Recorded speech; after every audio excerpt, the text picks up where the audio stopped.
Now, business confidence fell in the fourth quarter of 2023. According to most recent RMB BER Business Confidence print, confidence dropped to 31 points in the fourth quarter, down 2 points from the previous 3 months. The poll collects feedback from business managers working in the construction, manufacturing, retail, wholesale and automobile dealership industries. The sharp decline in confidence among new vehicle dealers resulted in a drop in overall confidence. The only bright spot was a 15-point increase in confidence among retail respondents. Despite a reduction in load shedding compared to a third quarter, production activity still fell slightly. Now, to help us make sense of the latest numbers, we're joined by Siobhan Redford, a Rand Merchant Bank economist. Siobhan, just looking at these particular numbers, what are the business managers telling you about the third quarter and business confidence in South Africa? Well, so it is effectively a difficult period for South Africa's economy, and it's not new. We've seen relatively weak business confidence for the whole year. So to end off the year at 31 is not unsurprising. We face consistent load shedding this year. We've had the most intense load shedding that we've ever had. And though it does feel like there might be some improvement, it is still quite consistent and is still like, we do see it changing, or the stage of load shedding changing at short notice due to unplanned outages. So this continues to make supply a little bit uncertain for businesses.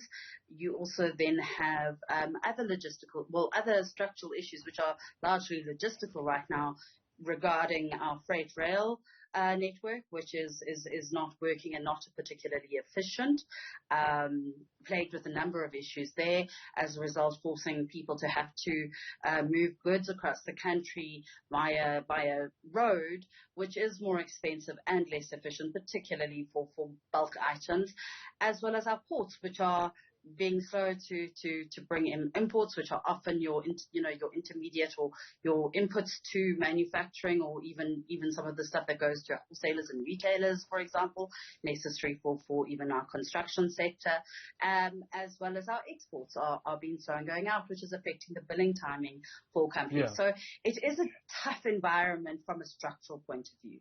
And Siobhan, new vehicle dealers were hardest hit this time around. Is this only on higher interest rates, or is there other things at play in that industry? Well, high interest rates are going to be a big issue here, and this is the other kind of challenge facing businesses right now. Our interest rates now are more than double what they were 2 years ago. It's a very steep increase in interest rates, and it's due to very high inflation. So where consumers are facing very high fuel prices, very high food prices, they're having to then reduce their demand for other stuff with a fixed budget. Adding to that, then you have these rising and now quite high relative to the starting point interest rates, which has increased the cost of debt.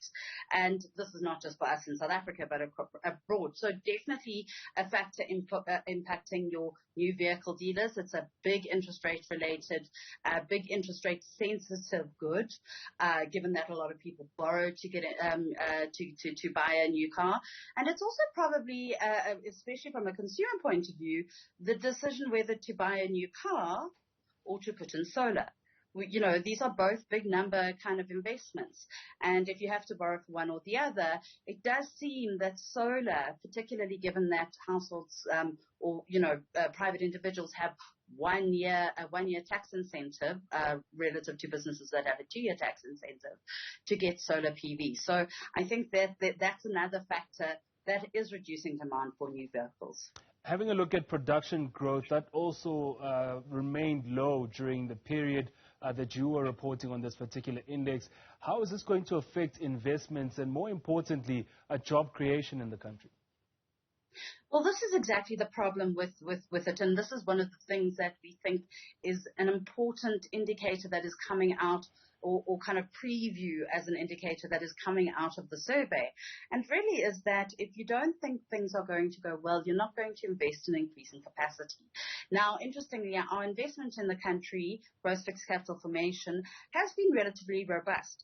But our expectation or our understanding is that a lot of it is about preventing the reduction in capacity due to your logistical and load shedding issues, rather than it is about increasing capacity. So it's about buying something to ensure continued power supply, or having to invest more in making use of road freight services rather than rail freight services. And where normally that kind of money, if things were doing better, and were more stable, you could see that money being put towards, say, putting in a new production line for a manufacturing facility or building further warehouses. And that is not happening. So even though we are seeing good fixed investment, it's not going towards increasing our potential production in the economy, and hence a more sustainable route to employment growth. What it's doing is actually just trying to keep business going as it is. Now, Siobhan, forecasting into the new year in terms of growth, in terms of business confidence, we're about to have the Black Friday festivities happening, with consumers, spending a lot on the market. Also, the festive season should raise sales in terms of, that particular sector. Are we seeing a bit of confidence, a bit of shine, a bit of sunshine maybe in the beginning of the year next year, where managers feel that maybe that spend during the festive season would bring just a little bit of confidence back into the market? Well, I think it's going to be very important to see how the fourth quarter fares. So how good is Black Friday relative to previous years? How good is festive spending, both in terms of holiday spend and other, kind of even preparation for the new year for school and such like? How good is it? And if it is, there is a good boost relative to, say, previous years, then perhaps we could see that that confidence, being reflected in the first quarter. I think, though, really to see a kind of a solid change in confidence in the economy, we need to see those structural issues being dealt with, and that they stop hampering economic activity, so that we see load shedding slowly but surely actually tapering off, that we see freight rail being a reliable way to move your goods, and an efficient and cheaper way, that your ports are operating efficiently. And that's not where that's not even where we stop. As we know, Project Vulindlela has 35 projects that it is focusing on, and those are just the first 35. There are more than 35 projects that need to be dealt with to really improve the structure of the economy. But if we do start seeing positive steps whereby the big kind of obstacles are getting smaller, then I think you will start seeing a much improved business confidence. Let me put you on the spot here before I let you go. The MPC meeting starting today. On Thursday, we expect interest rates to be announced, the last for the year. Could we, as consumers, rather, expect a bit of a hold and maybe even a cut if we're lucky? I think that the cut would be very lucky, not really part of the scenario that we would be expecting. We are looking for a hold. I think things like the results coming out of new vehicle dealers are showing us, and also what we saw in the second quarter print for GDP, that households are constrained, that demand is waning and relatively weak in the economy. And that is really what the MPC is targeting. We have seen inflation come down, and that's also going to help. So, they are going to continue to talk about risks. We know there are a number of risks on the horizon, so that people don't start expecting cuts tomorrow. But I think that we probably are at the peak of the hiking cycle. Siobhan, thank you very much for joining us.